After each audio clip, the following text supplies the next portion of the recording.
Buenos días, muchas gracias por la invitación a participar en este magnífico congreso, muchas gracias por la presentación y bueno, por ir, diríamos que más directamente al grano,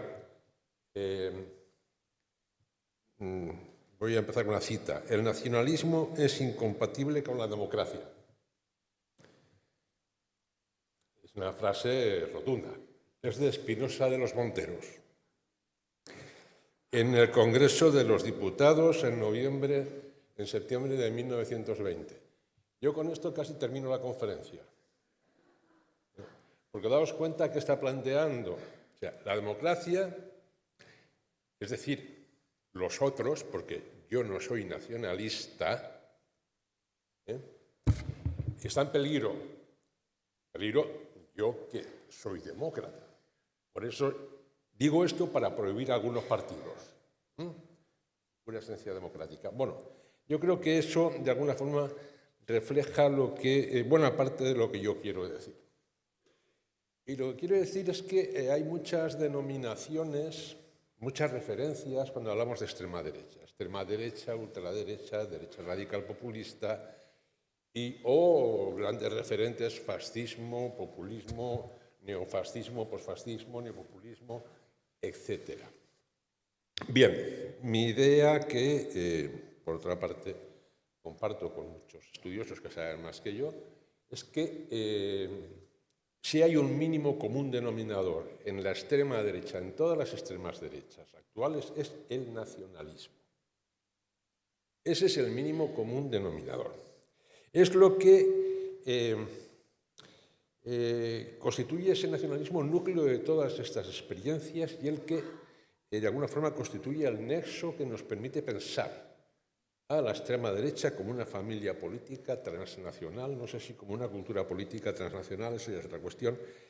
Bien, por tanto, ese es el planteamiento que quiero desarrollar y a este respecto voy a hacer dos primeras precisiones. Una, diríamos que es positiva, es decir, no hay un solo nacionalismo.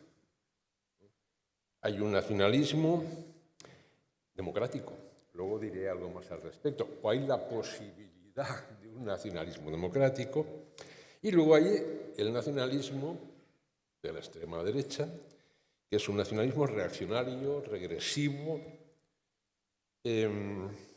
negativo, y que, insisto, caracteriza a la extrema derecha. Y dos precisiones negativas, ya sé que algunas de las que voy a decir no van a gustar.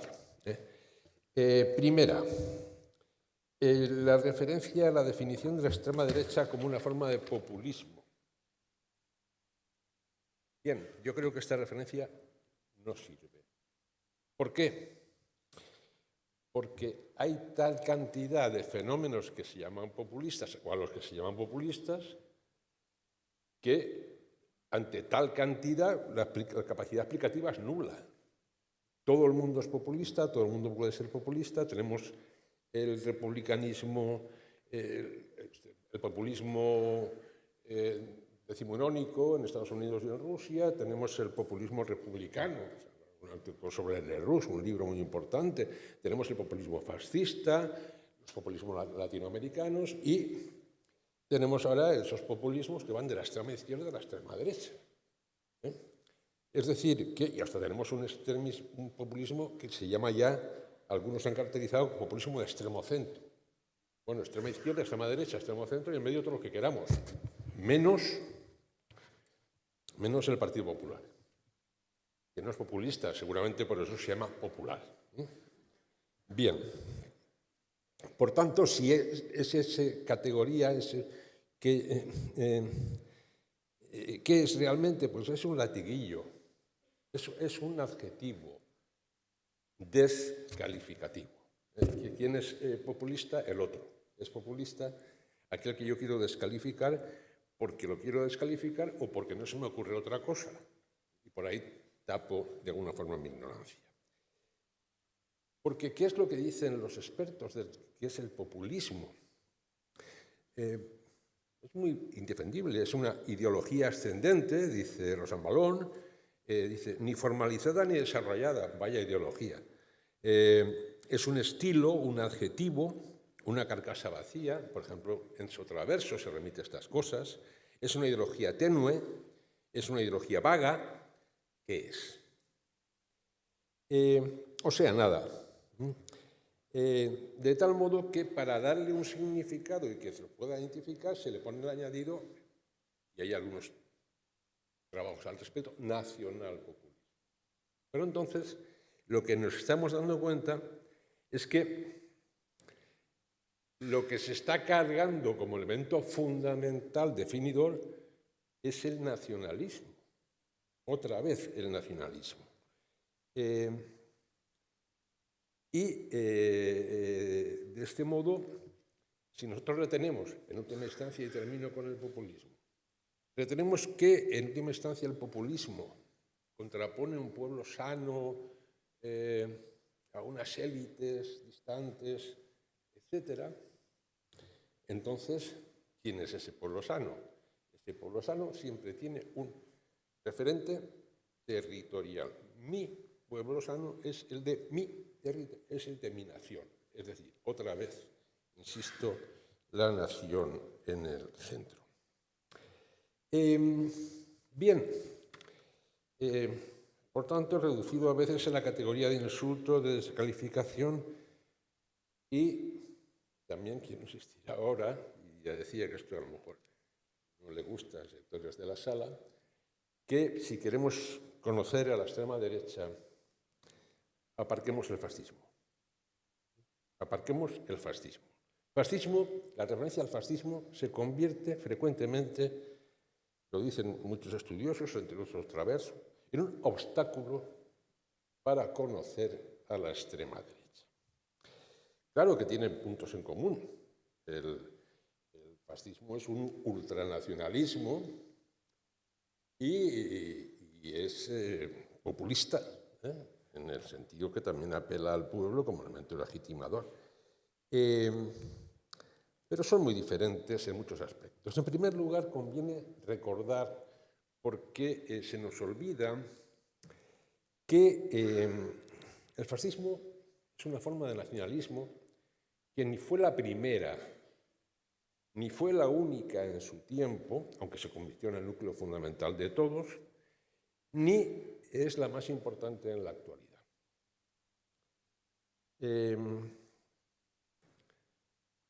Entonces, decimos, sí, es nacionalismo, pero el nacionalismo fascista es un nacionalismo proyectivo, proyectado hacia el futuro, imperialista, supuestamente revolucionario, mientras que el nacionalismo actual de la extrema derecha es, lo decía antes, es defensivo, regresivo, pesimista y desde luego no se pretende para nada revolucionario.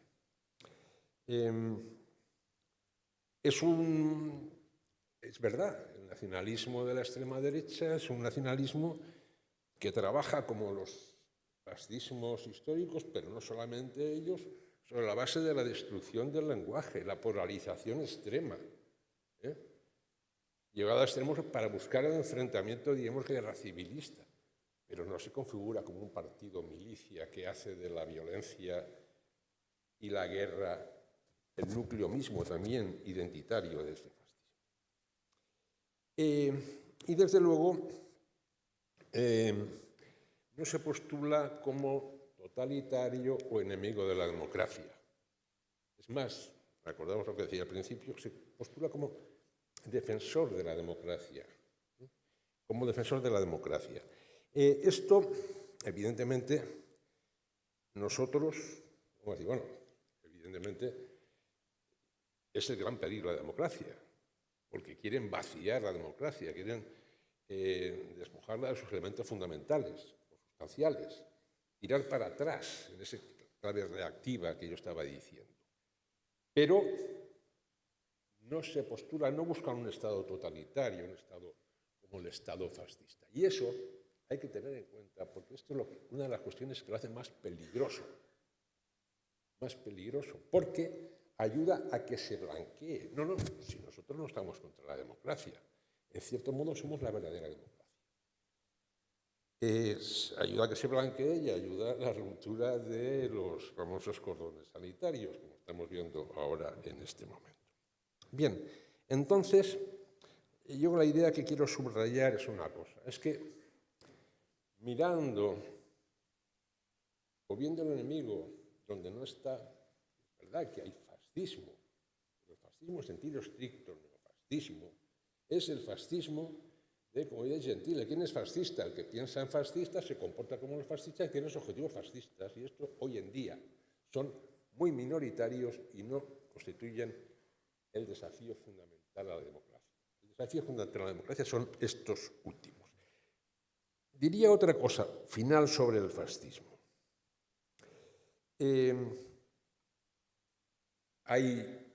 ¿Y los fascistas en la nueva extrema derecha? Sí, no son hegemónicos, no son dominantes, no son determinantes cuando son neofascistas, pero sí que hay una lección histórica en el fascismo. Yo diría que dos. Una es la tendencia que tenemos a identificar como fascismo, es porque sí que nos trae a la memoria que efectivamente, o sea, hace 100 años, en esas décadas fundamentales de primera entreguerras, el fascismo fue el gran desafío a la democracia. Y es verdad que fue un grandísimo desafío. Bien, ¿por qué esa apelación al fascismo? Porque efectivamente ahora estamos ante un gran desafío a la democracia y lo estamos viendo por todas partes. Ese es el problema, ese es el peligro y eso es lo que diríamos que nos ayuda o nos obliga a fijar un poco el tiro. Y hay otra lección fundamental. Fascismo no hay, esto lo dice Jeff Elly, un gran historiador, conocedor de la Alemania, del fascismo, del nazismo. No, Trump no es fascista y la extrema derecha actual no es fascista. Pero ojo, que sus amigos de entonces, apoyos económicos, sociales, mediáticos, etc., esos sí que están. Esos sí que están.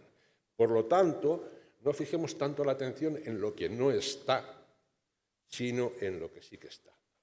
Porque los apoyos que tiene la extrema derecha actual... perdón. Bien, son, diríamos que, puntos de anclaje de la extrema derecha que sí que coinciden con los históricos. Pero, insisto, lo que hay que fijar la atención es en lo que es determinante, fundamental, y no en lo que ya no lo es. Entonces, ¿por qué el nacionalismo? Bueno, en primer lugar, porque hay una suerte de consenso. En cualquiera de los estudios que vemos, al final siempre aparece el nacionalismo. En unos como una cuestión central absoluta de la extrema derecha, en otros... Pero en lo fundamental siempre es el nexo, el núcleo, el que siempre aparece, porque además el nacionalismo es el que articula todos los elementos, es el gran articulador de todos los elementos que caracterizan a la extrema derecha. O sea, es la obsesión con la identidad nacional, la xenofobia, el nativismo, le diremos algo más, el tradicionalismo reaccionario, valores reaccionarios, la familia, etcétera, etcétera, una relación privilegiada, aunque con matices, con la religión, etcétera. Es decir, que el nacionalismo articula todo ese elemento, esa cantidad de elementos reaccionarios que están muchas veces en la tradición de la extrema derecha. Dando un paso más, diríamos que si hay que poner un hilo fundamental, conductor más operativo, es el del nacionalismo histórico. No tenemos que señalar tanto al fascismo como a algo que le precede, por ejemplo, el nacionalismo de Acción Francesa, de Morat y compañía, el más importante, como referente de la primera mitad del siglo XX. ¿Y qué decía antes del fascismo? ¿Quiénes eran los enemigos de Francia? ¿Quién era la antipatria ¿Quién eran los 4 estados confederados? Los enemigos eran los metecos, los inmigrantes, que desafiaban y vaciaban la identidad cultural de los franceses, y los, digamos, objetivos eran los protestantes. Ahora ya no son los protestantes, porque ahora somos todos cristianos. Ahora ya no es el catolicismo contra los protestantes, sino los cristianos contra el tercer estado era el judío. Bien, ahora hay consenso en decir, es que lo que era el antisemitismo, que aún existe, ojo, en parte, pero está sustituido en lo fundamental por la islamofobia, son los nuevos judíos, el nuevo antisemitismo. Y los masones. La masonería sabemos que es el gran enemigo, porque el gran enemigo, ¿qué es la masonería? Cosmopolitismo, desafío a los valores tradicionales, laicismo, es decir, todo lo que por este lado también, y ahora lo podríamos ver también efectivamente en el cosmopolitismo, en esa denuncia que se hace de todas las visiones generales, incluso en el antieuropeísmo, etc. Y sobre todo, ese nacionalismo, ese anclaje del nacionalismo en el pasado, tiene una base fundamental. ¿Qué es el nacionalismo? Lo decía Moga, y es aplicable ahora.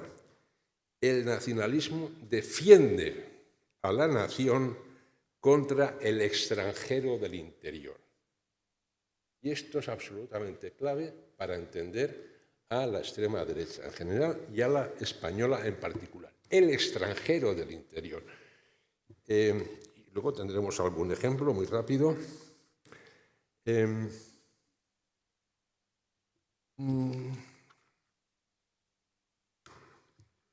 Bien, tengo 2 problemas, uno es que no he mirado la hora cuando he empezado a hablar y otro es que no me he traído las gafas de ver. Así va a pasar un poco como a Rajoy, ¿no? Que yo no entiendo mi letra y eso y tal, ¿no? Bien, en todo lo que estoy planteando, y me acerco ya directamente a la cuestión española, Vox clarifica. Vox es clarificador porque, ojo, se ha hablado mucho de la excepcionalidad española. O sea, la excepcionalidad española es tan excepcional como todas las demás, porque cada experiencia tiene su propia excepcionalidad. Por ejemplo, es que no había extrema derecha en España. Hombre, hubo un partido de extrema derecha que estuvo en el poder, en el gobierno, hasta 1976. ¿O es que se nos olvida que la dictadura franquista era de extrema derecha y que tenía un partido que lógicamente liberal no era, era de extrema derecha? Luego sí que hay unos momentos, diríamos, de proliferación de grupos de extrema derecha, que, bueno, no vamos a enumerarlos ahora, que fracasan, Fuerza Nueva, lo otro, pero que, y luego, sobre todo, hay otro elemento de la excepcionalidad. ¿Por qué? ¿Por qué no había un partido como sí que hay ahora, o había en otros países y tal? Bueno, pues hay distintas razones, pero una de ellas, bueno, el recuerdo del franquismo, o sea, el no saber situarse exactamente, y un nicho electoral que era Alianza Popular, que luego es el Partido Popular. Por eso se decimos ahora, es que, en cierto modo, Vox es una escisión del PP. Claro, porque es que, y esto lo hemos sabido siempre, una parte de la extrema derecha estaba dentro del PP. Estaba. No voy a decir si estaba. Bien, entonces, primera esa cuestión. Segunda, entonces Vox es franquista. No, volveríamos a equivocarnos si redujésemos a Vox al franquismo, porque entonces estaríamos una vez más, diríamos, concentrando los tiros en lo que no es lo fundamental. Que, ojo, como voy a decir ahora, no es que no haya elementos de franquismo en Vox, pero reducirlo a franquismo es otra vez ese error que confunde y que impide captar. Bien, pero sí, claro, 40 años de dictadura no pasan en balde. Entonces yo sí que señalaría que del franquismo diríamos que podemos encontrar en Vox, la extrema derecha española actual, dos legados fundamentales y un hilo ideológico fundamental. Un hilo. No es fundamental, no es único. Ahora veremos. Legados. Primer legado, y aquí voy a centrar esta parte final de mi intervención. Primer legado.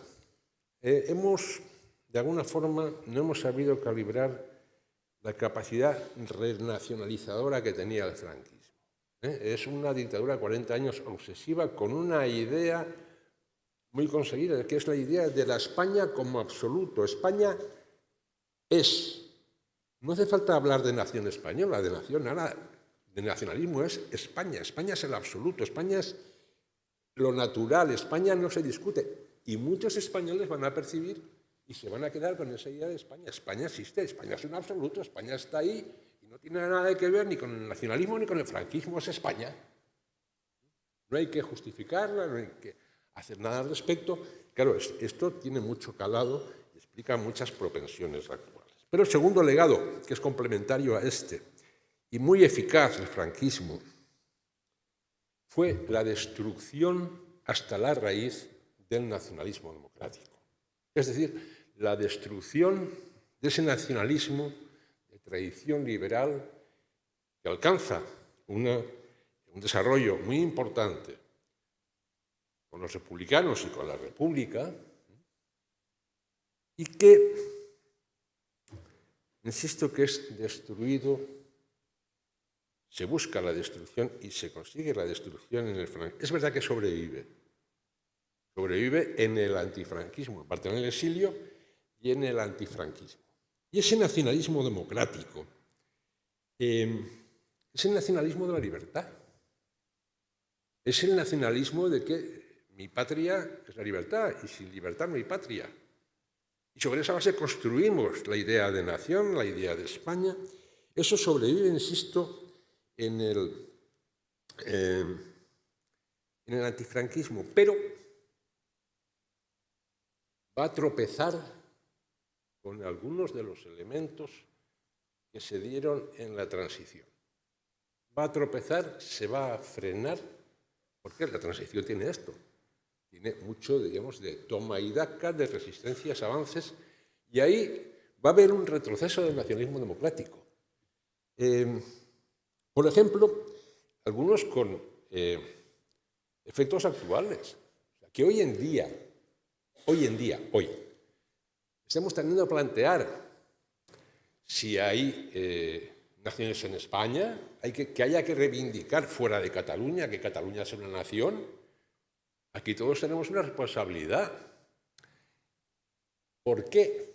Yo me acuerdo perfectamente. ¿Alguien sabe, seguro que aquí lo sabe todo el mundo mejor que yo, qué era eso de la CONC? Era la Comisión Obrera Nacional de Cataluña, en pleno franquismo, y nadie se tiraba de los pelos. Nadie del antifranquismo se tiraba de los pelos, todo el mundo daba por supuesto. Y si era nacional, lógicamente Cataluña era una nación. ¿Cómo es que 40 y tantos años después tenemos que volver sobre esto? Y quien habla de la cuestión de las nacionalidades y del reconocimiento, que por otra parte siempre es un terreno un poco ambiguo, en la Constitución, en el famoso artículo 2, parte de ese artículo, la referente a las nacionalidades, se tiende a aparcar para subrayar que España es una indivisible, una bola de billar en definitiva, pero bueno, ahí, y pasa algo parecido con la cuestión de la autodeterminación. Alguien decía el otro día, ayer, sí, Vox está contra la autodeterminación, pero no para de pedir consultas. Bueno, y la autodeterminación. Bueno, la autodeterminación era un legado del antifranquismo. Los antifranquistas, todos, estábamos a favor del derecho de autodeterminación. Bueno, todos no. El Partido Nacionalista Vasco no, porque Arzallus decía que eso era virguería marxista, eso de la autodeterminación. Bien, pues se aparcó desapareció. Desapareció la idea de la autodeterminación. Bueno, desapareció, pero luego reemergió. ¿Cómo reemergió? Como tabú. La autodeterminación es una cosa de los separatistas y tal y que cual, eso no entra. Y se sigue diciendo, ojo, volveremos, transversalidades. Esto va de la extrema derecha a la derecha no tan extrema, a la derecha pseudocentrista y sectores también de la izquierda. Bien, y se intentó, o hubo una ocasión perdida, que es el famoso patriotismo constitucional. Una magnífica ocasión para reivindicar el nacionalismo español como un nacionalismo democrático, cívico, que se basa en los valores y contenidos fundamentales de la Constitución, pero no entendía en sentido limitado, ni reducida al artículo 2, que parece una ametralladora contra nacionalistas, contra separatistas, contra independentistas, como valores. Constitución, entendido como un mundo de valores democráticos, cívicos, laicos, que tiene una pieza fundamental, previa, como así lo concibió Habermas y los alemanes, condena rotunda y absoluta del pasado dictatorial. Ningún silencio. Pues bien, eso es lo que de alguna forma se aparcó y disminuyó la fuerza del patriotismo constitucional. Incluso podríamos, no quiero entrar en eso, podríamos ahora decir porque hay como una especie de tablas, ¿no? O sea, vamos hasta un punto, pero no acabamos de pasarlo, volvemos. Por ejemplo, el régimen del 78 de Nostado alabado es el único régimen en más de 100 años de la historia de España que no se celebra a sí mismo. La fiesta nacional, ¿qué es la fiesta nacional? El 12 de octubre. Esto lo estableció una ley ya con UCD, que era 12 de octubre, día de la fiesta nacional y la hispanidad. La hispanidad es un concepto franquista reaccionario, absolutamente. Viene formulado por Maestro y compañía, la hispanidad católica, etcétera, etcétera. Bueno, cuando ya llegan los socialistas al poder, dicen, bueno, el 12 de octubre, fiesta nacional, porque se recuerda el día que los españoles fueron por ahí, conocieron otros mundos y llevaron nuestras culturas, no dice hispanidad. Otra vez ahí esa fluctuación. Pero bueno, si somos nacionalistas democráticos y creemos en el patriotismo constitucional, pues ¿por qué no hacemos la fiesta nacional que celebre la democracia española? La República celebraba su fiesta nacional el 14 de abril. El franquismo celebraba su fiesta nacional el 18 de julio. Porque ahí está ese elemento de equilibrios y retrocesos relativos. ¿Qué es lo que pasa entonces? Y creo que ya voy terminando. Bueno, pues entre un nacionalismo democrático que no acaba de desarrollarse. Por ejemplo, ¿qué pasó? En el antifranquismo teníamos la idea de la nación de naciones que venía por parte de algunos socialistas o por Bosch Impera. O sea, se difuminó incluso en el marco de la Constitución. Ese nacionalismo democrático que no acaba de desarrollarse, profundizarse y, por lo tanto, tener efectos pedagógicos, se decía antes también, a propósito de otra cuestión, pedagógicos con el conjunto de la población, pues ¿qué nos queda? Ese nacionalismo de la derecha que es transversal en gran parte, un nacionalismo de la derecha que, para empezar, es pesimista, es muy pesimista, yo diría que es muy poco patriótico. Vamos a ver, ¿qué piensa la derecha de España? Porque es un país de cristal, que le quitas una coma y se rompe. Le quitas una amnistía, se rompe España. Ya está. O sea, es una idea muy pobre y pesimista. Pero no solamente esto, es un nacionalismo negativo. Existe siempre frente al otro. El otro, claro, es el independentismo. al cual se descalifica de una forma muchas veces burda, diciendo que simplemente es nacionalista, enemigo de la democracia y tal. Bueno, a lo mejor ahora Feijóo dice que no, porque el otro día decía que Puigdemont era bastante respetable. Pero es negativo, esa es la fuerza inicial de Vox, pero no solamente contra los otros independentistas, es contra los propios españoles que no están con su idea. Lo hemos visto hace un momento, la antipatria, lo hemos visto hace poco y lo seguimos viendo. Es o Sánchez o España. O Sánchez o España. ¿Y quién es España? Yo. ¿Y yo quién es? El Partido Popular. O Vox. Nos estamos jugando Sánchez o España. Es la idea de la anti-España otra vez. Idea que, por cierto, es guerra civilista.